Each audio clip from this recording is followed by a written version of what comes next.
Bonsoir à toutes et à tous, vous regardez Bienvenue en Ile-de-France sur le Figaro TV. Comme tous les jours, on aborde ensemble les sujets qui vous concernent et qui concernent notre région. Notre dossier du jour est consacré à l'intelligence artificielle, alors que la Seine-et-Marne s'apprête à devenir la place forte de l'IA en Europe. Le projet, un campus géant à 50 milliards d'euros à Fouju et autant de questions soulevées. Inquiétude des locaux, contour encore flou du projet, investisseurs émiratis, des interrogations qui masquent le potentiel d'un tel campus qui pourrait dynamiser le territoire et créer des centaines d'emplois. On en parle en plateau et c'est dans une minute. En culture, l'autre histoire de Paris, celle de ceux qui l'ont façonné, les exilés du monde qui se sont croisés dans la capitale et qui ont laissé une empreinte indélébile. On en parle tout à l'heure avec un auteur qui nous raconte merveilleusement cette autre histoire de Paris.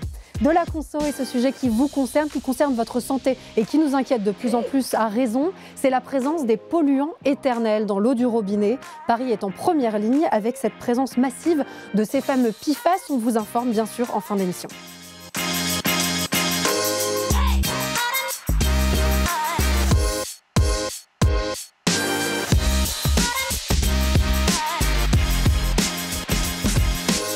La France a fait de l'intelligence artificielle un enjeu de premier plan. Clara Chapaz, ministre démissionnaire à l'IA et au numérique, l'avait rappelé le 10 février. La course à l'IA est lancée. On écoute la ministre. Cette attractivité, elle nous oblige à entraîner les acteurs internationaux dans une vraie vision de l'IA. Parce que l'IA, c'est très bien, mais comme toute technologie, comme tout outil, il faut décider comment on l'utilise. Et là aussi, la France est attendue. Parce que quand on voit la course à l'intelligence artificielle, derrière, il y a une course de valeurs, il y a une course de modèle civilisationnel, si je peux me permettre ce terme. Et nous, notre conviction en tant que Français, en tant qu'Européens, c'est de dire que cette technologie, elle est tellement transformante que cette attractivité, la puissance qu'on construit autour de l'IA, c'est pas seulement un enjeu économique, c'est aussi un enjeu démocratique, un enjeu politique. Attractivité, souveraineté et la nécessité pour nos territoires de s'intégrer à cette grande course pour l'IA. Cette ambition se retranscrit dans ce projet colossal à venir en Seine-et-Marne. 50 milliards d'euros pour transformer un terrain en campus pour l'intelligence artificielle. Il sera le premier d'Europe. On va en parler avec nos invités en plateau et en visio. Jean-Louis Thiriot, merci beaucoup d'être avec nous. Merci. Vous êtes député droite républicaine en Seine-et-Marne et ancien ministre délégué aux armées, accompagné en plateau de Thomas Serval, ambassadeur IA pour l'Île-de-France et PDG du groupe Barracoda. Merci à tous les deux d'être en plateau avec nous pour évoquer ce sujet. Je précise que nous rejoindra en visio tout à l'heure Emmanuel Moiran, expert IA et territoire, fondateur de Phobia.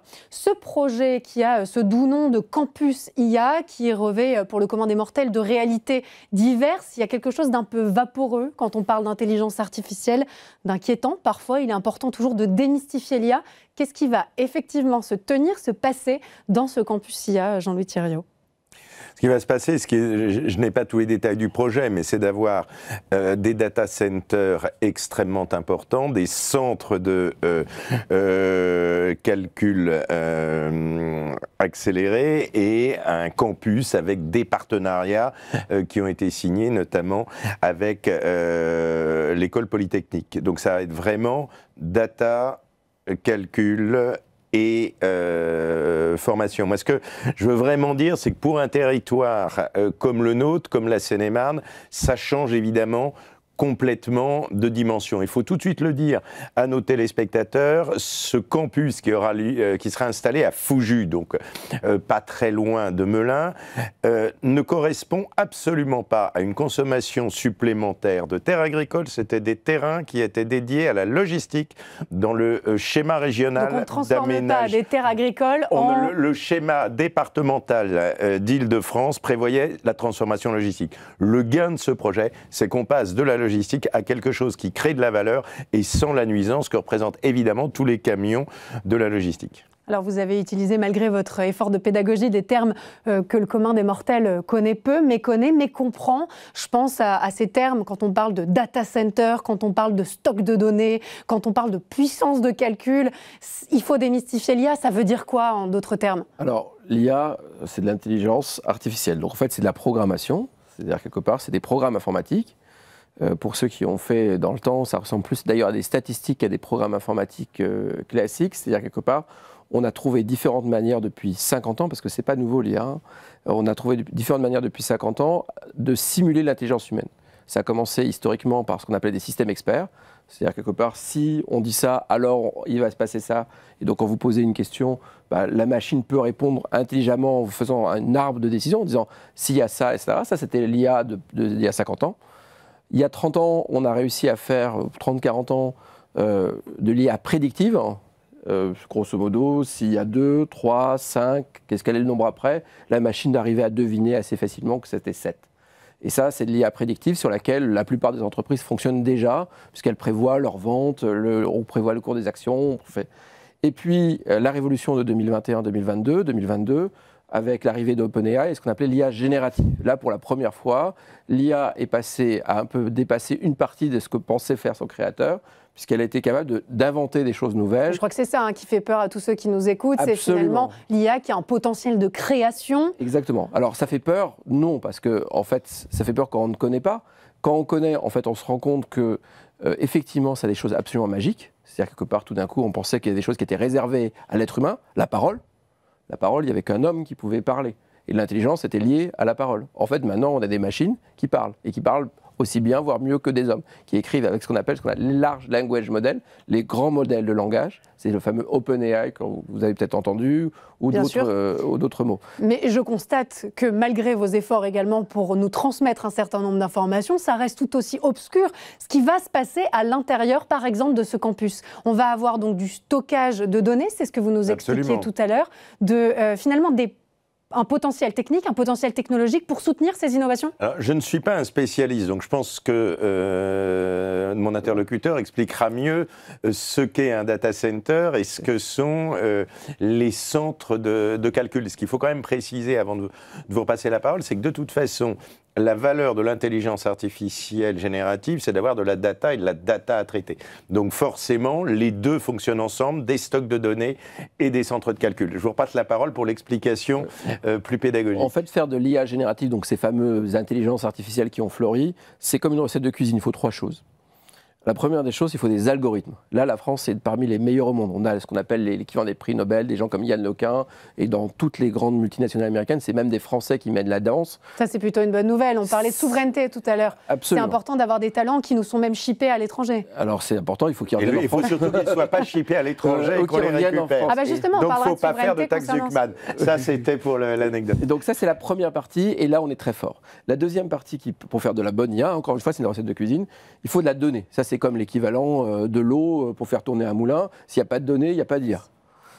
Et puis une troisième, une fois qu'on a cette donnée, une fois qu'on a des algorithmes, il faut des data centers, des ordinateurs. Un data center, c'est quoi? C'est plein d'ordinateurs, l'un à côté de l'autre, auxquels on donne du courant. Et dans l'ordinateur, il y a 3 grandes choses, si on veut comprendre, parce que c'est important de comprendre aussi pour les espèces de souveraineté. Un ordinateur, c'est de la mémoire, c'est un processeur, un microprocesseur, et du stockage, c'est-à-dire des disques durs. Et c'était ces 3 éléments combinés qui nous permettent justement derrière de développer cette puissance de travail finalement. Exactement. Pour que cette intelligence artificielle soit nourrie et qu'elle puisse fonctionner correctement. Vous avez parlé de nos géants français, de nos talents qui pour certains font le choix d'ailleurs. J'aimerais qu'on parle d'Arthur Mensch qui justement s'est félicité de cette implantation de ce campus IA en Seine-et-Marne. Vous le connaissez, c'est le cofondateur et le CEO de Mistral AI. Le campus IA marque une étape décisive dans le renforcement de la position de la France en tant que leader mondial de l'IA. Nous sommes fiers de jouer un rôle central en faisant de ce campus une force motrice. C'est important aujourd'hui de se positionner en ayant les reins solides sur ce sujet, de montrer que la France est capable de développer le premier campus européen en matière d'intelligence artificielle. La question, ce n'est pas de le montrer, c'est de le faire. Je crois qu'on regrette tous que les Google, Apple, etc., que les GAFAM ne soient ni français ni européens. Donc là, j'ai le sentiment que pour une fois, on n'a pas un train de retard et qu'on a... En tout cas, on prend le train en marche. On prend le train avant qu'il ne soit déjà passé. Et c'est vrai que je suis très heureux que dans le projet, qu'au cœur de la Seine-et-Marne, on ait des entreprises comme Mistral AI qui vont être dedans avec donc le MGX. Nvidia aussi. Il y a Nvidia, il y a BPI comme banque d'investissement.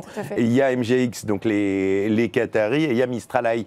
Et si vous voulez, ce qui est important, c'est qu'on ait toutes ces forces vives peu importe d'où viennent les capitaux, en l'occurrence. Alors justement, peu importe d'où viennent les capitaux, je suis obligée de rebondir sur cette information puisque la moitié du financement sur les 109 milliards seront apportés par les Qataris, 50 milliards d'euros par ce fonds MGX dont vous parliez tout à l'heure. Ça va être difficile de garder la main quand même avec 50 milliards du côté des Qataris, 20 milliards de fonds canadiens, 20 milliards de fonds américains. Ça reste un projet cocorico ? Alors, les choses qui sont importantes en informatique, finalement, c'est quoi? C'est d'où viennent les données, à qui elles appartiennent. Le fait qu'il y ait des processeurs américains, de l'argent qatari, etc., c'est pas trop un problème. En fait, il faut bien qu'il y ait du capital. Le capital, si je puis exprimer, n'a pas vraiment d'odeur. Si, à supposer qu'on a la souveraineté, et on l'a physiquement déjà sur l'objet des data centers, ils sont quelque part, les disques sont quelque part, ils sont chez nous. Avec les régulations et les normes avec les régulations qui découlent d'être chez nous. Alors après, il faut par contre pas se leurrer, c'est-à-dire qu'en fait, il suffit d'un clic pour que les données du data center français partent sur le data center qatari. Ça va pas rassurer ceux qui nous écoutent. Hein. Il y a des aléas, mais par contre, si vos données sont stockées en Europe, elles sont soumises au droit européen. Les entreprises qui exploitent ces données seront obligées de l'exploiter dans le cadre au droit européen. Et donc, ça donne des garanties à l'ensemble de l'écosystème sur le fait que si on fait tourner les algorithmes, on entraîne ce qu'on appelle entraîner les modèles, ce qui est ça qui prend, ça se passe en France, on pourra donner aux citoyens des garanties qui ne seraient pas nécessairement les mêmes que celles qu'on a si on est sur un data center de Microsoft. Et donc on a des raisons de s'en réjouir malgré la provenance de fonds étrangers. Ouais, je crois que la présence physique du data center sur le territoire national ou sur le territoire européen est extrêmement important. Et si on pense au pire, mais dans mes fonctions à la défense, je pense toujours au pire. Si des situations devaient devenir extrêmement critiques, il ne faut quand même pas oublier que tous ces data centers dépendent de la fourniture d'électricité. L'électricité, c'est... Donc on coupe l'électricité s'il y a un problème et on arrête d'alimenter. Je suis volontairement caricatural, mais oui, il y a une dépendance physique au territoire national. Il y a une dépendance juridique aux normes européennes. Évidemment que dans les données, et là c'est toute la réglementation sur la propriété des données, bien sûr, il y a des données très sensibles qui n'ont pas vocation à être traitées par ce type de data center. C'est pour ça qu'on vient d'inaugurer au ministère des Armées un data center totalement fermé, qui n'est pas en cloud, où on garde les données à l'intérieur pour faire travailler... Est-ce que c'est le principe du cloud souverain? Non, là, on n'est même plus dans le cloud souverain. Là, on est totalement... On n'est pas en cloud, justement. On est en stock de données totalement fermé quand on touche à de la sécurité nationale ou à de la sécurité nucléaire. Mais là, pour les usages qui sont prévus, c'est une victoire française et européenne. Pour prendre des exemples très concrets, la donnée de santé ne peut pas quitter le territoire. Donc aujourd'hui, on sait que l'IA va révolutionner la santé. On a une société dans ce domaine. Typiquement, quand vous voulez entraîner des algorithmes pour apprendre à lire des radios mieux ou à aider des chirurgiens à mieux faire, eh bien, en fait, aujourd'hui, on était toujours dans des circonvolutions pour dire que finalement, si on veut apprendre et entraîner des modèles très performants, il faut parfois utiliser des data centers étrangers et rentrer sur une souveraineté et un référentiel différent. La santé, c'est un bon axe de souveraineté sans aller jusqu'à la défense. Il y a aussi tout plein de choses autour de l'énergie. L'énergie elle-même a besoin d'algorithmes pour être plus efficace, mieux distribuée. Et on l'a peut-être pas assez rappelé, l'énergie pas chère, c'est vraiment l'avantage compétitif de la France et ce qui justifie pourquoi les Qataris ou tout autre investisseur ont intérêt vaut mieux à aller là. financer des projets chez nous. On parlera de l'attractivité. J'aimerais juste qu'on donne la parole à Emmanuel Moirand qui est avec nous pour un court instant. Merci beaucoup de vous libérer. Vous êtes expert IA et territoire. Je l'ai dit tout à l'heure, le théâtre des opérations justement ici est en Seine-et-Marne dans la commune de Foujuc. On peut découvrir sur la carte puisqu'on a essayé de resituer évidemment cette commune en Ile-de-France. 630 âmes en 2022. C'est un espace rural avec de nombreuses terres agricoles. C'est un sacré changement de paysage pour les habitants. Moi, j'ai envie de vous poser cette question. Est-ce que c'est compatible avec la ruralité? Est-ce que ce niveau d'innovation coexiste de manière pacifique avec la ruralité? Est-ce que c'est compatible? Alors oui, je vais vous répondre oui, parce qu'on a lancé un petit projet avec un préfet qui est un ancien délégué interministériel à l'IA à Bruxelles, qui s'appelle Jean-Martin Jesper, le 5 avril 2025. Donc c'était il y a peu de temps. On a réuni dans un petit village de l'Indre plus de 120 personnes autour d'un sujet de l'IA rurale, l'IA des territoires, dans un forum qui a duré une demi-journée où on a eu des élus, des habitants, des entreprises, pour montrer que l'IA, c'était pas que pour les grandes métropoles et que ça jouait aussi dans la ruralité. Et donc on prépare une deuxième édition de ce forum pour 2026, où on voudrait avoir 1000 personnes pendant 2 jours dans ce petit village de l'Indre. Ça s'appelle Faut Bien, c'est un projet, le Forum Berrichon de l'intelligence artificielle, qui se développe un peu partout en France, où on a des villages aujourd'hui qui demandent d'intervenir pour parler d'IA, pour ce qu'on appelle les zones oubliées. Dans les zones oubliées, vous avez les petits villages, vous avez aussi des personnes, les retraités, les jeunes, les femmes, etc., les gens défavorisés, pour que l'IA, ça soit accessible à tous. Et donc, cette série rurale, elle est frugale, évidemment. En termes d'énergie, on vient d'en parler. Elle est extrêmement intéressante parce qu'on peut faire des partenariats avec des entreprises locales. On parle de stockage d'énergie locale, etc. Et donc, moi, ce qui est intéressant, c'est qu'on ne pensait pas que ce sujet était aussi intéressant. On a créé un véritable collectif, un vrai mouvement le 5 avril, avec un manifeste. Et on a donc à Châteauroux, qui est une des villes qui, comme la Seine-et-Marne, va monter un data center avec OpenAI et Google dans quelques temps, en train de monter un vrai sujet d'IA rural et local. Voilà, c'est pas réservé aux grandes villes. Vous avez raison de préciser que ça doit être accessible à tous, qu'on a aussi cette vocation derrière l'intelligence artificielle, que ça va faire partie de nos usages de demain. Une question néanmoins, on a parlé de géants de la tech, on a parlé de Google, d'OpenAI, on vient de parler de Mistral chez nous, de Nvidia également. On imagine mal les grands patrons finalement de ces entreprises de la tech se rendent à Fouju par exemple pour des réunions au plus haut niveau. Est-ce que ça risque d'arriver? Est-ce qu'on doit s'en réjouir? Est-ce que c'est comme ça que ça doit se passer? Et donc derrière, ça implique évidemment un développement du territoire. Écoutez, moi j'ai plutôt l'opinion inverse, parce que là je suis en train de discuter avec John Deere par exemple, qui est une entreprise de tracteurs, mais qui fait plutôt des robots que des tracteurs aujourd'hui, qui seront présents l'année prochaine à Bellarbre. Donc pour moi, l'IA, si vous voulez, c'est pour moi un service public numérique. On a une petite ville qui s'appelle Arcachon en France, qui a offert ChatGPT payant à tous ses habitants l'année dernière.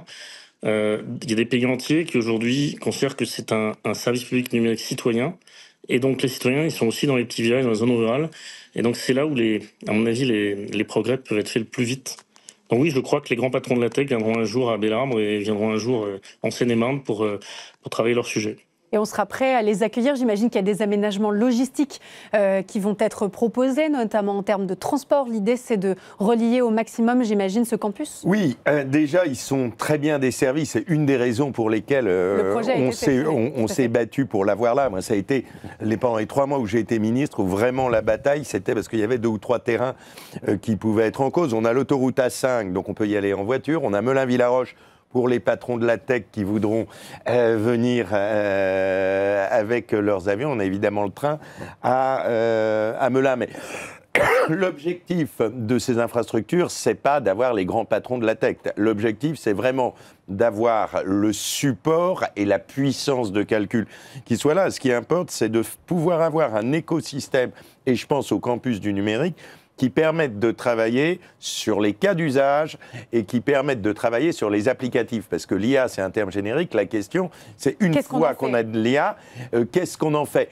Dans l'administration publique, en un temps où on sait à quel point le problème de budget sont majeurs, il y a un certain nombre de tâches, pas seulement répétitives, mais de tâches qui appellent une réponse personnalisée, qui pourrait largement être traitée par IA, sauf les cas non conformes qui permettent de réinsérer l'humain, là où on a vraiment des difficultés. Donc je crois que ce qui est intéressant dans ce projet de Fouju, c'est vraiment la partie technique solide et ce campus. Derrière, ça veut dire quoi ?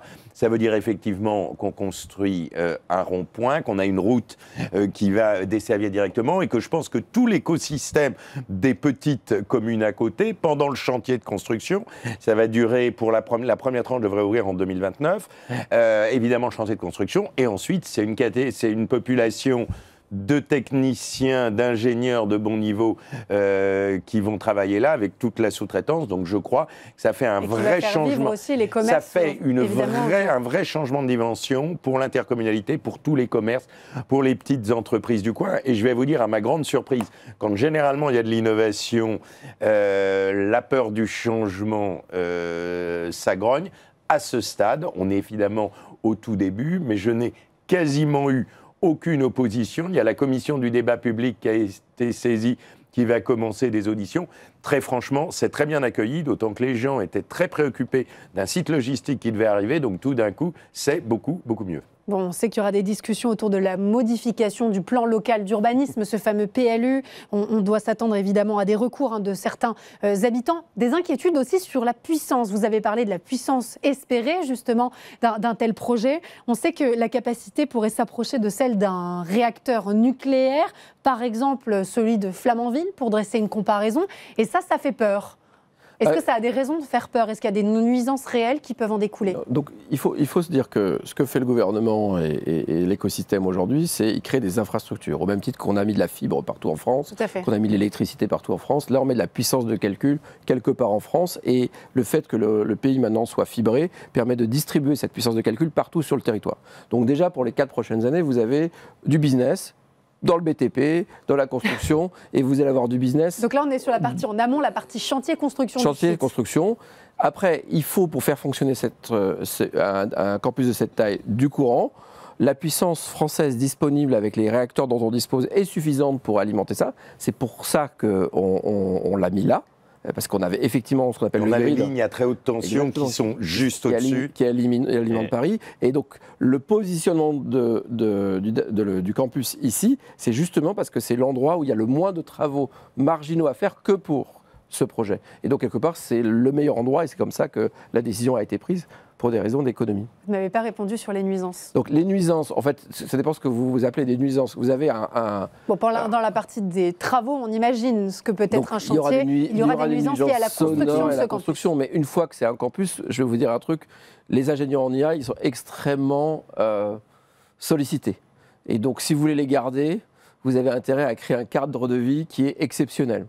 Donc moi, j'ai plutôt l'impression que ça ressemblera à Disneyland, ou en tout cas à un environnement... Le Disneyland de l'intelligence artificielle. Voilà, mais en tout cas, un cadre paysager de qualité. De qualité, et c'est sûr, parce que la Silicon Valley, qui est l'endroit où ils peuvent aller, où c'est des campus... On rivalise avec la Silicon Valley, et donc on se doit d'apporter une qualité de cadre de vie, finalement, optimale. Exactement.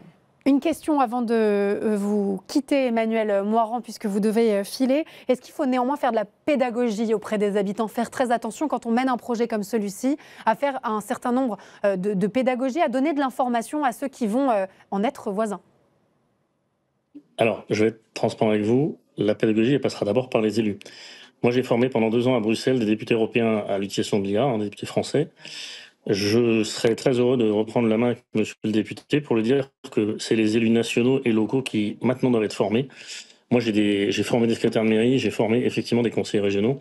Je pense que les élus sont le meilleur moyen de former les gens, parce que c'est eux qui sont la zone de confiance pour les citoyens. Donc si on commence par former les élus, après on formera les habitants des villages. Moi, j'ai formé pas mal de retraités, j'ai formé environ 200 retraités depuis le mois de janvier, des gens qui ont du temps, et finalement, ils s'en servent beaucoup plus que ce qu'on pense. Donc le point d'entrée pour moi, c'est les élus locaux, c'est les maires, les conseillers généraux, conseillers départementaux qu'il faut leur former. Et je pense qu'il y a un vrai sujet majeur à travailler. L'IA, c'est dans les zones rurales. Merci beaucoup Emmanuel Moirand d'avoir été présent avec nous et merci de vous être libéré. Pardon, une réaction. Alors pour rebondir sur ça, le gouvernement a lancé Oser l'IA. Donc moi, je viens d'être nommé ambassadeur à l'IA et ce matin, c'était le kick-off des ambassadeurs de l'Île-de-France. Et donc, quelque part, le gouvernement, probablement à juste titre, avait déjà mis en place un réseau pour activer les gens sur le numérique. Et l'IA est un sous-ensemble du numérique. Et il est vrai qu'aujourd'hui, il va y avoir dans les écoles, et je pense que le rôle, moi je fais souvent des interventions dans des lycées ou même dans des universités ou dans des écoles, expliquer à quel point l'IA peut être transformative sur un certain nombre de métiers. Vous avez tous les patrons de PME qui vont être évangélisés par les différents services de l'État. C'est essentiel pour eux, parce qu'un peu comme quand l'Internet est arrivé il y a 25 ans, vous risquez d'être plus compétitif. Alors dans le commerce local, pas nécessairement, mais dès que vous êtes à l'export... on sait à quel point ça va vite. Donc et ça va de plus en plus vite. Plus compétitif dès demain matin ça va de plus en plus vite. Si l'IA franchit un nouveau cap. Absolument, et il faut quand même se dire que le rêve que la Silicon Valley et tous les outils d'IA sont en train d'essayer de réaliser, moi je travaille beaucoup avec eux, c'est de pouvoir créer une entreprise de 1 milliard de chiffre d'affaires avec une personne. Tout le reste étant fait par des IA. Et pour ça, ça implique, vous parliez d'évangélisation, en tout cas de sensibiliser les publics et évidemment de faire de la pédagogie. J'aimerais qu'on parle des impacts positifs sur le territoire. Il va y avoir beaucoup de création d'emplois. On parle de plusieurs centaines d'emplois créés. On a une idée plus précise du chiffre? Je suis toujours très prudent sur les chiffres annoncés. On dit 600, 700. Je le dis sans aucune garantie. En revanche, clairement plusieurs centaines. Évidemment, des impacts sur les infrastructures qui sont faites à cause de cela, routières, routière ou autre, et puis un rejaillissement qui va avoir lieu sur le commerce, sur la restauration, sur tout le réseau de sous-traitants autour. En plus, là où je me réjouis beaucoup, c'est que ça vient dans une communauté de communes relativement pauvre, qui n'avait pas de zone d'activité, entièrement rurale. Donc ça veut dire effectivement, en termes de contribution sur la valeur ajoutée, en clair, d'impôts locaux. Ah oui, avec une taxe foncière qui va atteindre 1 million d'euros. Pour nous, communauté de communes, c'est pas négligeable. Et quand vous avez en charge l'assainissement, par exemple, ça a des effets très directs de l'un à l'autre. Donc ça va changer un certain nombre de choses. Et puis surtout, ça va permettre, en conservant cette dimension rurale, d'avoir une clientèle CSP+, qui va davantage s'installer sur place. Et je crois qu'à plus long terme, ça veut dire que ça va aussi pousser vers le haut davantage de formation. On va avoir besoin de formation d'excellence. On a un problème de classe préparatoire en Seine-et-Marne. Je suis convaincu que dans 10 ans, ce projet-là fait qu'on se posera la question d'avoir une prépa à Melun ou à Fontainebleau. Je pense vraiment que c'est une situation favorable qui va vraiment changer le visage de ce petit coin de Brie et de Seine-et-Marne. Et le maire s'est félicité notamment de cette taxe foncière de 1 million d'euros qui va rejaillir sur les habitants. Alors, il le dit lui-même. Prévisionnel. Je veux rajouter autre chose, c'est que ce qui a marché dans ce projet de Fouju, c'est vraiment l'entente parfaite du maire, du président de la communauté de communes, du conseiller départemental que je suis également et du département, de la région Île-de-France qui avait été la première à identifier le territoire avec d'autres, et la bataille que j'ai menée comme député et comme ministre. Ce que je veux dire, c'est qu'il y a vraiment eu... quand tout le monde rame dans le même sens, ça fonctionne. Et je rejoins ce que disait votre autre interlocuteur, évidemment, si les élus sont allants là-dedans, ça aide beaucoup. Vous auriez eu des oppositions, ça aurait été plus compliqué. Là, c'est vraiment un des cas, un des rares, et ça fait quand même quelques années que je suis élu, où tout le monde ramait ensemble. Donc, comme quoi, ensemble, c'est possible. Ensemble, ça marche. Quand le projet va sortir de terre, la Seine-et-Marne va devenir, de fait, une terre d'innovation, une terre d'intelligence artificielle au niveau européen, pas seulement au niveau national. Est-ce qu'il y a d'autres projets de ce type qui sont en cours en Europe? Est-ce qu'on essaye de nous distancier chez nos voisins européens? Ou est-ce que, pour l'instant, eh bien, on tient le lead? Alors oui, il y a énormément de concurrence et de projets dans toute l'Europe et même en France autour de ces différents domaines. On est probablement aujourd'hui dans une sorte de course de vitesse, c'est-à-dire que l'ensemble des projets promis en matière de data center est probablement supérieur aux besoins réels du continent. Néanmoins... Donc on a les yeux plus gros que le ventre. Non, c'est une course. D'accord. Et par contre, aujourd'hui, on est en sous-capacité, on dépend de ressources étrangères. Et donc, en fait, la question, et ça va dépendre de la fluidité qu'il va y avoir de la coupe aux lèvres, de savoir si on va pouvoir, au-delà de ces grandes promesses, exécuter extrêmement rapidement. Parce qu'une fois que les besoins seront remplis, celui qui arrivera après, il aura beaucoup de mal à exister. Donc, en fait, on est dans une course. Le fait que ça a été aligné, annoncé, et qu'il y a une sorte de volonté verticale, là, pour une fois, du terrain jusqu'au sommet de l'État, c'est essentiel. Et il faut bien se dire qu'en Europe, on est dans une course, que là où le data center, ça ne compte pas. Quand il y en aura assez, il y en aura assez. Et on ne va pas recréer chacun des data centers en face de chez nous. Ce sera trop tard. Et donc, effectivement, il faut se dire que le premier pas, il est le bon, mais maintenant, c'est le deuxième qui va compter et qu'on se mette vite à courir. Et on attend donc vite l'exécution de ce projet qui devrait...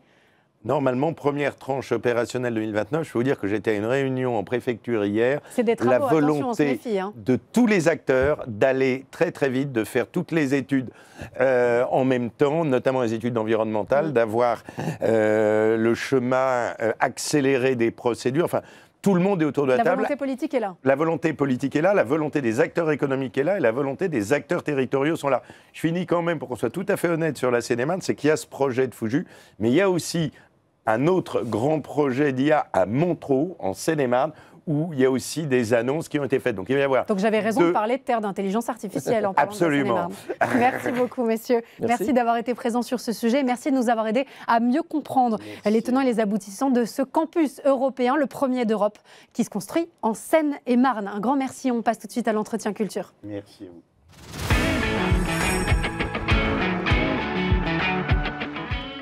Comment s'est construite l'histoire de Paris? Est-il juste de considérer qu'elle est une ville-monde à la croisée de nombreux destins? Est-elle finalement la capitale de l'exil? François Reynard en est convaincu et il nous raconte une autre histoire de la ville lumière, une histoire faite de destins entrecoupés et de personnages célèbres. Une promesse, il vous suffit d'un ticket de métro pour refaire l'histoire du monde sans quitter Paris. On en parle avec vous. François Reynard, merci beaucoup d'être là. Bonsoir. Vous êtes auteur de L'histoire du monde passe par Paris. J'ai votre livre avec moi dans les mains. On est ravis de pouvoir en discuter avec vous. Vous habitez Paris depuis 30 ans et vous dites que vous n'avez pas besoin finalement d'aller bien loin pour voyager. Paris, finalement, devient la capitale du monde, la capitale des mondes et la capitale de l'exil. Ben, si vous voulez, à Paris, tout le monde connaît la Tour Eiffel ou Notre-Dame, mais il y a aussi sur l'île Saint-Louis une bibliothèque qui est marquée Biblioteka Polska, la bibliothèque polonaise en polonais. Il y a dans le 2e arrondissement, au centre de Paris, une petite place qui s'appelle la place du Caire. Si on la regarde bien, il y a des espèces d'odalisques qui représentent un peu des espèces de géants égyptiens façon Luxor, si vous voulez, et etc. Et partout dans Paris, il y a des lieux comme ça qui disent autre chose, qui racontent une autre histoire. Et cette histoire-là, elle est liée aux communautés d'exilés qu'il y a eu à Paris. Cette bibliothèque polonaise, c'est des Polonais qui sont venus s'installer à Paris au XIXe siècle quand ils ont été chassés de Pologne par les Russes. Après dans les années 1830, ou bien les Arabes, c'était lié au bouleversement du monde arabe après l'expédition d'Égypte de Bonaparte. Donc c'est ça que je raconte. Donc ce que ça nous dit, c'est que ces peuples ont choisi Paris dans le cadre de leur destin? Alors pas toujours. Choisi, en général, c'est des exils politiques. Donc les exils politiques, évidemment, on ne les choisit pas, on préfère rester chez soi. Mais par exemple... oui, mais pourquoi Paris? Alors oui. Alors, disons qu'à Paris, il y a ça. Alors, par exemple, je parle des Allemands anti-nazis. Les Allemands anti-nazis, dès que Hitler arrive au pouvoir, les camps de concentration ouvrent très vite. Donc, évidemment, il y a des tas de gens qui sont obligés de fuir. Il y a des gens très célèbres là-dedans, comme Hannah Arendt, par exemple. Eh bien, dans ces Allemands qui fuient, ça dépend où ils sont. Il y en a qui vont s'installer d'abord à Prague ou à Vienne, parce qu'on y parle allemand. Mais il y en a aussi beaucoup qui viennent à Paris. Parce et ils s'installent 10 rue Dombasle. Et ils s'installent, voilà, absolument. Ils vont réussir à s'installer 10 rue Dombasle. Les amis d'Hannah Arendt, elle-même, elle habite juste à côté, mais ils vont s'installer là. Et donc, il y a beaucoup d'exilés qui viennent à Paris, parce que ça a été pendant longtemps une ville qui est une capitale culturelle, qui attire, etc. Donc les gens viennent... Avec cette force d'attractivité qu'on connaît à Paris. Voilà. Et c'est donc autant de vestiges de l'histoire de Paris, de cette histoire finalement que vous avez reconstituée avec cet œil toujours curieux et cette volonté d'aller découvrir, de redécouvrir surtout certains quartiers, certaines rues, certains monuments. Eh bien, moi j'adore voyager et je m'étais dit que pour voyager on peut prendre l'avion, mais même si c'est pas très bien sur le plan écologique, il y a une solution plus facile, c'est de prendre son vélo quand on habite Paris ou de prendre le métro. Et là on peut voyager aussi, donc on voyage dans les vestiges d'une histoire monde. Quelquefois c'est pas très spectaculaire, par exemple dans les visiteurs dont je parle à Paris, dans les exilés qui ont été à Paris, il y avait un certain Ho Chi Minh. Oui. Il ne s'appelait pas comme ça à l'époque, mais je ne vais pas vous dire son nom, parce que les Vietnamiens qui nous regardent vont se moquer de moi, parce que je prononcerai très très mal. Je ne le ferai pas à votre place non plus. Voilà. Alors, je vais essayer quand même. Nguyen Ai Quoc. Bon, voilà, j'espère que je n'ai pas dit de bêtises. Voilà. Avant qu'il devienne Ho Chi Minh. Et lui, alors, en tout cas, il vient à Paris, ce n'est pas tout à fait un exilé politique, c'est quelqu'un qui vient voir le monstre de l'intérieur, si on peut dire, puisque lui... Il vient se confronter au monstre. Voilà, au monstre, c'est-à-dire au pays qui oppresse son pays, puisque l'Indochine est coloniale à ce moment-là. Eh bien, dans Paris, il y a des lieux où il a vécu. Par exemple, il habitait dans un petit appartement dans le 17e arrondissement. Il y a une petite plaque devant. Et nous, on ne la connaît pas, cette plaque. C'est pas spectaculaire. Je ne vous dis pas aux gens d'aller se prêter pour voir ça. Mais tous les Vietnamiens qui viennent à Paris, il y a toujours une fleur là. Donc, quand ils viennent à Paris, ils voient autre chose que nous. Quand un Russe vient à Paris, il voit d'autres quartiers, d'autres lieux, etc., où il va au cimetière de Sainte-Geneviève-les-Bois, parce que tous les Russes qui sont venus à Paris, j'en parle aussi, les exilés d'après la révolution bolchevique, ils sont venus s'installer à Paris, il y en a beaucoup qui sont morts à Paris, et donc ils sont dans un cimetière particulier à Sainte-Geneviève-les-Bois, à côté de Paris. Dès qu'il y a un officiel russe qui vient, ou plutôt qui venait à Paris, il n'y en a plus beaucoup qui viennent en ce moment, il allait, depuis l'invasion de l'Ukraine, ils allaient déposer les fleurs là-bas. Ce qui est génial, c'est que vous nous expliquez qu'on peut faire tenir le monde entier entre les bords de Seine parisiens. Vous nous avez parlé tout à l'heure d'une première arrivée, peut-être pas la plus évidente, celle des Égyptiens, et de ces découvertes qu'on peut encore faire dans Paris, avec aussi certains destins sur lesquels vous mettez l'accent. Je pense à Suzanne Taha, mais il y en a d'autres. L'idée derrière, c'est aussi de raconter la petite histoire dans la grande, certains grands destins, et puis des histoires plus méconnues. Alors effectivement, sur les Égyptiens, donc là, je peux juste rester une minute là-dessus. là-dessus. Il y a l'expédition d'Égypte de Bonaparte, hein, donc Bonaparte qui arrive en Égypte et qui écrase l'Égypte. Et là, ça crée un grand choc dans tout le monde arabe, qui était quoi? Les Francs. Hein, les Francs, les Francs, ça veut dire les Français, ça veut dire les Européens. Hein, les Francs, on les a chassés au moment des croisades, et là, ils reviennent et ils nous vainquent en quelques coups de canon. Donc voilà, donc gros choc, un électrochoc du monde arabe. Donc réveil, et donc il y a quelqu'un qui va dominer l'Égypte, qui s'appelle Mehemet Ali, ou Mohamed Ali, qui décide en 1826 d'envoyer une mission à Paris, qui est menée par un imam. Cet imam qui s'appelle Rihman al-Tartawi, il n'est pas très connu. Hein. Moi, j'ai beaucoup découvert de lui en travaillant là-dessus, mais je ne connaissais pas avant. Il est allé à Paris pendant 4 ans, avec une mission, pendant 5 ans, avec une mission de jeunes Égyptiens pour étudier, etc. Et Rifat al-Tartawi, il va revenir, il va faire un livre qui s'appelle L'or de Paris, en disant, voilà tout ce que j'ai vu dans cette modernité occidentale, etc. Et une chose, par exemple, qui frappe beaucoup ces Égyptiens qui viennent à Paris dans les années 1820, c'est la place des femmes. Parce que, évidemment, un Égyptien, à ce moment-là, hein, il vient d'un monde... C'est tout à fait curieux pour un Égyptien de découvrir que la place et l'émancipation des femmes. Voilà, et alors l'émancipation, enfin en tout relative, cas... évidemment. Voilà, tout à fait. Évidemment. On est au début du 19e siècle, mais en tout cas, par exemple, pour un Égyptien, le fait de rentrer dans une pièce et de voir qu'il y a des hommes et des femmes qui sont assis ensemble. Mais c'était pas possible, ça, en Égypte, ça n'existait pas. Et donc c'est la confrontation de monde aussi. Et voilà, tout à fait. Et donc lui, quand il voit ça, il se dit, mais après tout, s'ils sont forts, s'ils sont tellement forts qu'ils ont réussi à nous vaincre, c'est peut-être aussi parce qu'il y a cette place-là qui est donnée aux femmes. Et donc quand il va revenir... Et donc on s'en inspire? Ah ben bien sûr, quand il va revenir... Rifat el-Tartawi, ça va être le grand promoteur de l'éducation des filles en Égypte. Hein, c'est très important. Là, vous nous parlez de l'histoire d'un homme. Il y a aussi beaucoup d'histoires de lieux. Je pense, dans le chapitre qui est consacré aux Polonais à Paris, à cet hôtel Lambert, qu'on appelle aussi le petit Versailles polonais, avec aussi une histoire incroyable de prince et de princesse. Oui, tout à fait. Alors, effectivement, quand ces Polonais viennent à Paris, donc la Pologne était une espèce de dépendance russe. Vous écrivez « Toute la France est polonaise ». Oui, tout à fait. La Pologne était une dépendance russe depuis la fin de Napoléon, depuis après le congrès de Vienne. Et donc, ces Polonais font une insurrection contre les Russes en 1830 à Varsovie. Elle est écrasée par les Cosaques, hein, donc c'est atroce. Il y a beaucoup de Polonais qui sont obligés de fuir. On appelle ça la grande émigration. Ils sont obligés de fuir la Pologne.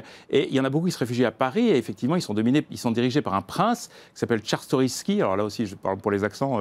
Pardon. Vous sortez bien. Bon, allez. Czartoryski.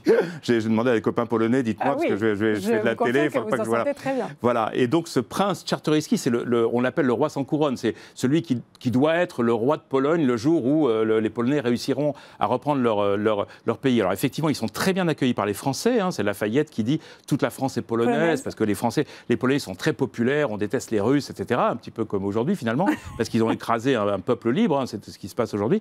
Et donc ce Czartoryski, il faut le loger quelque part. Et celui qui est très lié à ce moment-là à l'émigration polonaise, c'est Delacroix, le peintre Delacroix. Et Delacroix, il dit mais moi je vois sur l'île Saint-Louis, il y a un hôtel qui est un hôtel particulier qui est un peu en ruine, s'appelle l'hôtel Lambert. L'hôtel Lambert, il a été construit par Mansart, l'architecte de Versailles. Donc ça doit être somptueux. Moi, j'ai jamais été invité à l'hôtel Lambert, mais si on veut, je lance cet appel. Si on veut, si on veut m'y inviter, je veux bien y aller. Et donc ce Czartoryski va aller à l'hôtel Lambert, mais ce qui est très étonnant à l'époque, parce qu'un aristocrate, il est dans le faubourg Saint-Germain, hein, là où il y a les ministères aujourd'hui, mais il va pas à l'île Saint-Louis.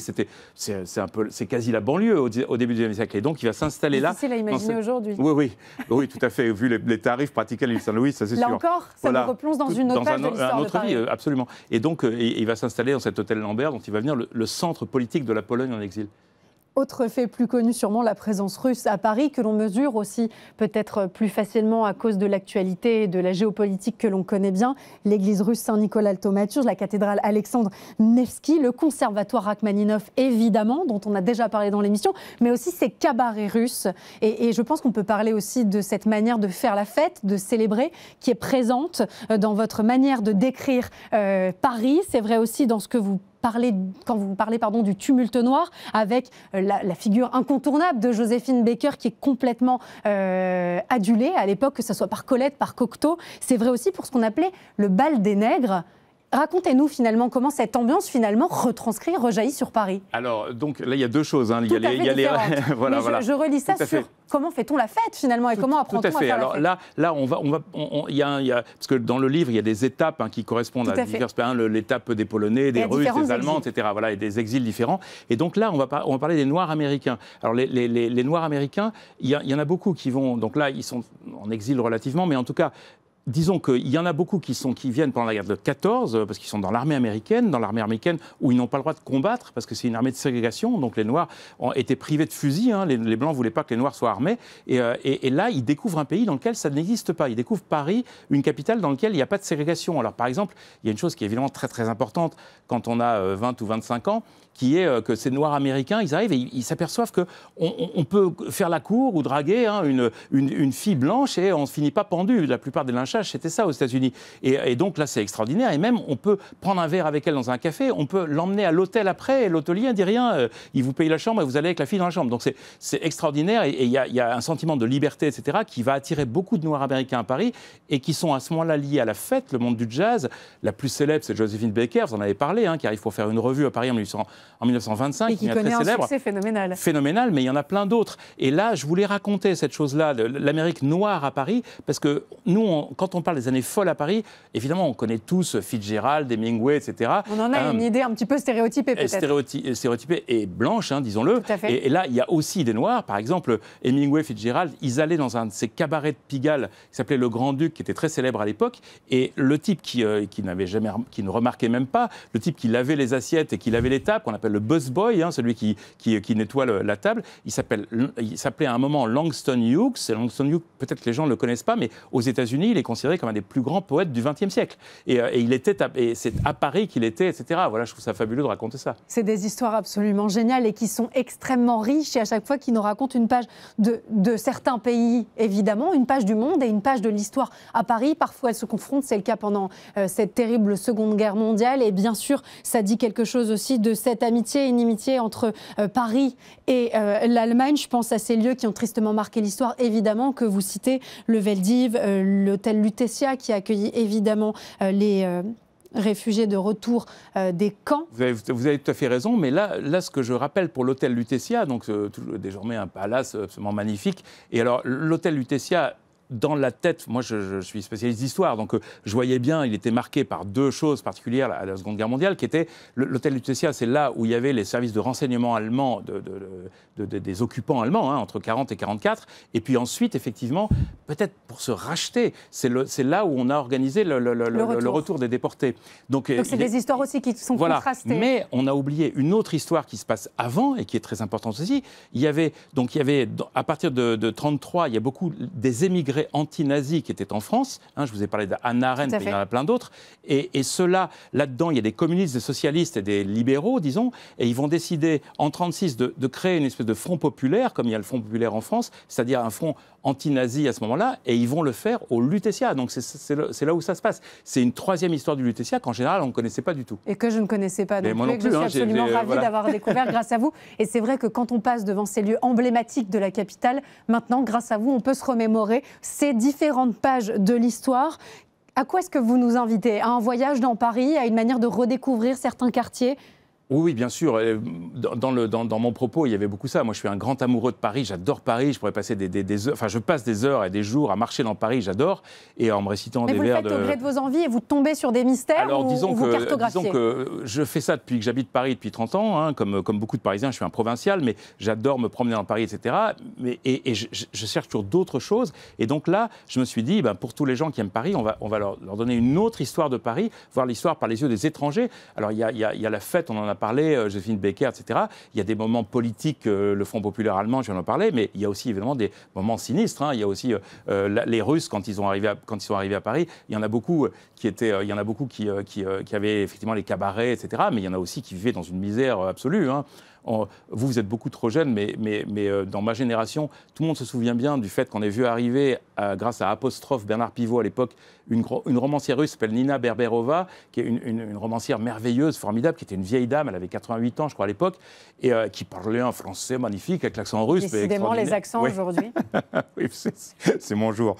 Là, j'y arrive un peu mieux à imiter l'accent russe. Et bien, cette Nina Berberova, on découvre à ce moment-là qu'elle a vécu 20 ans à Paris. C'est extraordinaire. Donc, je raconte 20 ans à Paris. Il y a eu aussi beaucoup de misère. Hein. Elle raconte, Berberova, elle raconte, ils habitaient avec son mari, qui était un poète russe, ils habitaient dans un tout petit appartement. Et quand il y a quelqu'un qui montait, elle avait l'habitude d'acheter 2 parts de gâteau. Pourquoi acheter 2 parts de gâteau? Parce que le troisième, par courtoisie, se disait, il y en a que 2, je ne vais pas y toucher. Et donc, comme ça, on pouvait le manger le soir. Et comme ça, on avait un repas pour le soir. Voilà. Et ça, c'est un tout petit échantillon de tout ce qu'on peut découvrir dans cette histoire du monde qui passe par Paris, que vous avez écrit avec beaucoup de passion et beaucoup de gourmandise, je trouve, avec toujours cet œil neuf sur finalement ces histoires et ces pages qu'on ouvre, qui sont autant de fantômes finalement de la capitale et qui nous permettent de l'apprécier encore et encore. Merci beaucoup François Reynard d'être venu nous en parler sur le plateau de Bienvenue en Ile-de-France et on passe tout de suite à la conso.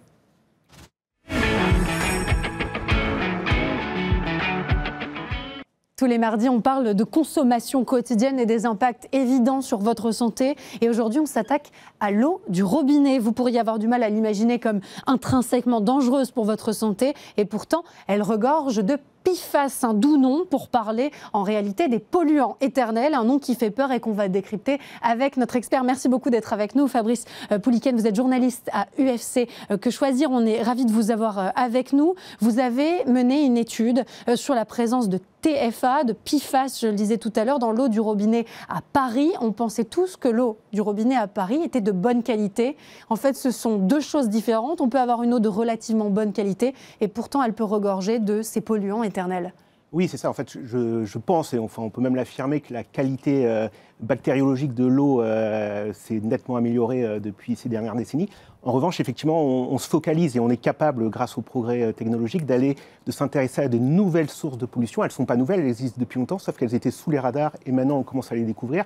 Et les PFAS, c'est l'une de ces nouvelles pollutions qu'on découvre, on en parle de plus en plus. Et effectivement, plus la science progresse sur ces PFAS, plus on constate un peu des effets délétères très préoccupants sur la santé. Donc ils sont soupçonnés d'être facteurs de certains cancers, de provoquer des taux élevés de cholestérol, des faibles poids à la naissance, etc. Donc voilà, ça commence à être dans les collimateurs un peu des autorités publiques, et fort heureusement. Et donc c'est vrai que nous, à l'UFC Que Choisir, on a voulu aller mesurer les PFAS qu'on pouvait trouver dans certaines eaux du robinet en France. Donc on a sélectionné 30 communes, on est allé analyser ces eaux du robinet-là en se focalisant sur 33 PFAS. Sachant que c'est vraiment une toute petite partie sur une famille de composés chimiques qui est très vaste. On parle entre 5 mais qui nous donne finalement quand même une idée de la contamination de nos eaux à ces polluants éternels. Ils viennent d'où, ces polluants éternels? En fait, ce sont des composés chimiques qui ont pour point commun d'être composés de carbone et de fluor, et que la liaison chimique entre le carbone et le fluor est très stable. Donc c'est une aubaine pour les industriels qui les utilisent à peu près depuis les années 50. Donc c'est des rejets industriels principalement? Non, en fait, l'industrie les utilise dans tout un tas de produits du quotidien pour leurs facultés imperméabilisantes, anti-adhésives, etc. Donc on en trouve elles composent nos poêles, nos vêtements sport imperméables, les fardes de ski aussi, on en trouve aussi dans les cosmétiques. Donc pardon, mais il y en a partout? Il y en a partout dans nos objets du quotidien. Oui, alors on parle quand même de faibles quantités. Il faut relativiser. Les concentrations, ça se mesure en nanogrammes par litre. Donc et heureusement, j'imagine, pour notre santé. Ouais, alors il n'y a pas de danger immédiat à consommer l'eau. Par exemple, dans les mesures qu'on a prises, la vraie question qui se pose, c'est l'exposition sur le long terme à toutes ces concentrations-là. Oui, rassurons les Parisiens et les Franciliens qui nous écoutent, ce n'est pas parce qu'on boit un verre d'eau du robinet qu'on expose notre santé à des risques cancérigènes. C'est finalement ce que vous dites sur le long cours, c'est on ne sait que dire d'une consommation quotidienne d'eau du robinet sur 60, 70, 80 ans. Voilà, et c'est vraiment ça aussi le point qu'on alerte, c'est que le problème un peu de ces PFAS, et c'est pour ça qu'on les appelle polluants éternels, c'est que pour la même raison qu'ils ont une liaison carbone-fluor très stable, fait qu'ils sont indestructibles dans l'environnement. Donc ils s'accumulent depuis 70 ans dans les sols et atterrissent dans l'air et atterrissent par là aussi dans l'eau de nos rivières. Et finalement, il n'est pas si étonnant d'en retrouver aussi du coup dans l'eau du robinet. Et aussi dans l'alimentation aussi, qui est une source majeure et un peu méconnue encore aujourd'hui sous les radars un peu des analyses. Et voilà, nous, on a l'UFC Que Choisir, l'objet de cette étude, et il y en a eu d'autres qui ont été menées par le passé par des ONG, dont Génération Future, qui est spécialisée sur ces questions-là. Voilà, c'est qu'on relève des concentrations qui sont importantes sur certains PFAS, et on appelle vraiment les autorités publiques à se pencher sur ces mesures qui peuvent être alarmantes quand on parle de concentration dans le temps à ces teneurs élevées.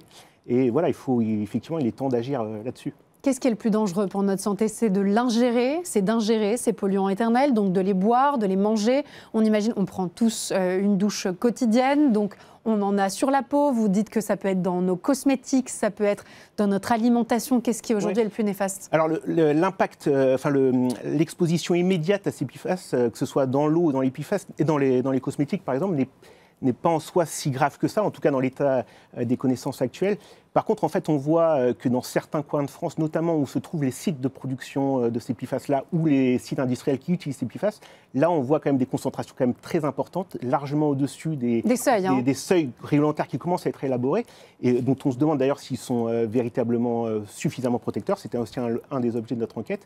Et là, franchement, par exemple, quand on habite Salindre dans le Gard ou Tavaux dans le Jura, où il y a ces usines-là, et on a retrouvé quand même des concentrations importantes de certains PFAS. On a des raisons d'être inquiets. Ouais, là, il y a vraiment des questions à se poser. Oui. Vous parlez de normes, finalement, de seuils qui sont censés nous protéger, de réglementation. Finalement, on n'est pas assez ambitieux sur la réglementation. En fait, ce qui se passe, c'est qu'à partir du 1er janvier 2026, donc dans quelques mois, la France a transposé une directive européenne qui va imposer aux agences régionales de santé qui font le contrôle des eaux du robinet en France de surveiller systématiquement dans leur contrôle 20 PFAS jugés prioritaires par Bruxelles. Et en fait, la somme de ces 20 PFAS ne devra pas dépasser les 100 nanogrammes par litre. Et alors voilà, nous, dans les mesures qu'on a fait, par exemple, dans les 30 communes, aucun de nos prélèvements est au-dessus de ces 100 nanogrammes. Donc d'un côté, on se dit, c'est plutôt rassurant. Sauf qu'en fait, la vraie question, c'est est-ce que ce seuil-là est pertinent ou est-ce qu'il a vraiment été établi pour ne jamais être dépassé? J'imagine qu'à votre sens, il est non pertinent. Voilà, et quand on regarde d'autres pays européens, même en Europe, qui en fait, ils ont décidé d'aller plus loin, de ne pas se contenter de ça. Ils sont beaucoup plus ambitieux. Voilà, ils ont pris 4 PFAS parmi les 20 qu'on sait vraiment problématiques et ils ont appliqué des seuils beaucoup plus stricts. Et donc nous, on a aussi comparer nos résultats à ces seuils stricts-là. Donc, c'est le cas de la Suède et la Norvège. Et là, bien sûr, on ne passe pas le cap. Hein. Bah voilà, en tout cas, pas sur les 30, on avait 15 prélèvements qui étaient au-dessus du seuil suédois et 13 au-dessus du seuil danois. Donc là, voilà, c'est aussi la question qu'on pose, c'est qu'il y a aujourd'hui une cacophonie sur les normes sanitaires parce que les ARS, enfin les agences régionales, les agences nationales de santé de tous les pays continuent de pencher là-dessus. Hein. On connaît encore très peu sur les PFAS et donc il y a différentes normes d'un pays à l'autre. Et ça crée de la confusion, on l'imagine. Est-ce que vous demandez aussi plus de transparence pour ceux qui nous écoutent? Oui, bien sûr, c'est aussi un des forts enjeux. Alors, cet été, il y a le ministère de la Transition écologique qui a publié une carte en ligne où il donne un peu les mesures, il publie les mesures des prélèvements d'eau faites par les ARS. Donc, chacun peut regarder dans sa commune quels ont été les PFAS retrouvés. Le problème, c'est que cette carte, elle est assez mal faite. Elle n'est pas du tout pédagogique. C'est juste des données brutes qui ne sont pas expliquées. Et surtout, voilà, c'est que, par exemple, cette carte-là, c'est 21 000 points, donc elle est parsemée de points, donc c'est pas clair du tout. C'est une démarche qui doit être faite derrière par les Français, les Franciliens, les Parisiens qui nous écoutent, mais elle n'est pas évidente. Bah, surtout, c'est qu'aujourd'hui, voilà, les particuliers, c'est normal, ils ne connaissent pas encore grand-chose sur les PFAS, on en parle depuis peu, et il faut vraiment avoir des connaissances pour pouvoir lire ces données brutes, et elles manquent.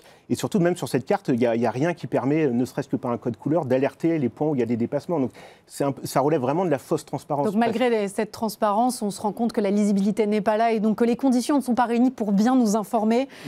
On connaît les risques et les dangers aussi de l'eau en bouteille. Ce ne sont pas les PFAS, ce sont les PET. Alors oui, il y a plusieurs études qui ont montré... On se rend finalement compte qu'on est entouré de dangers potentiels. Comment est-ce qu'on boit de l'eau de qualité? Ouais, ça c'est une vraie question. Et à l'UFC Que Choisir, on ne dit surtout pas arrêtez de boire de l'eau en bouteille, de l'eau du robinet parce qu'il y a des PFAS et reportez-vous sur l'eau en bouteille. Là, on voit bien, effectivement, il y a d'autres études qui alarment sur d'autres problèmes sur l'eau du robinet, donc c'est l'eau en bouteille, donc c'est les pollutions microplastiques notamment. Ouais. Et puis, vous avez sûrement suivi, mais au printemps, il y a eu tout le scandale autour de l'histoire de Nestlé Waters et d'autres minéraliers qui ont eu recours à des procédés de filtration qui sont interdits sur l'eau minérale parce que c'est censé être une eau qui est préservée de pollutions comme des pollutions bactériologiques qui sont d'origine fécale, etc. Normalement, ils sont préservés de ça et malgré tout, sans le dire, Nestlé Waters a eu recours à ces pratiques de filtration parce que leurs eaux étaient touchées. Donc, ce n'est pas forcément un indicateur de qualité que de boire de l'eau en bouteille. On peut avoir, de moins en moins, on peut avoir d'autres problématiques qui se greffent à celles qu'on connaît et donc derrière d'autres expositions. Un guide des bonnes pratiques pour ceux qui nous écoutent, un bon conseil? Ce qu'on considère à l'UFC Que Choisir, parce qu'effectivement, il y a des solutions qui commencent à émerger sur le marché qui vont être l'utilisation de filtres, de cafetières filtrantes, ou même il y en a qui vont acheter jusqu'à des osmoseurs, donc c'est encore plus, c'est des membranes là, qui vont encore plus filtrer l'eau. Nous, le seul problème qu'on dit, c'est que ça coûte quand même très cher, ça surenchérit le coût de l'eau. Et si après on ne les utilise pas de manière assidue, c'est-à-dire que par exemple les filtres d'une carafe... Il faut changer son filtre, évidemment. Et si on ne les change pas au bon rythme, c'est un remède qui devient pire que le mal. Et ce qu'on dit vraiment à Que Choisir, c'est que ce n'est pas non plus aux particuliers d'assurer la bonne qualité de son eau, c'est vraiment aux collectivités publiques, à l'État, aux politiques, de se saisir du sujet de la qualité de l'eau. Et beaucoup plus que ce qu'il ne l'a fait aujourd'hui. Là, on se rend compte, notamment avec les sécheresses, avec les problématiques aussi liées aux pollutions, que l'eau, ça va être une ressource qui va être de plus en plus rare et précieuse, en termes de préservation de la qualité. Et il est temps vraiment qu'on se préoccupe de ça, sachant que le corollaire, c'est aussi que le risque du prix de l'eau va exploser. Et on continuera évidemment à suivre ce sujet qui vous concerne dans l'émission. Merci beaucoup Fabrice Pauliken d'être venu nous éclairer avec l'aide de cette étude menée par UFC Que Choisir que vous avez menée. Un grand plaisir de vous avoir eu en plateau. Moi je vous dis à demain, même lieu, même heure, toujours sur Le Figaro TV dans Bienvenue en Ile-de-France. Excellente soirée.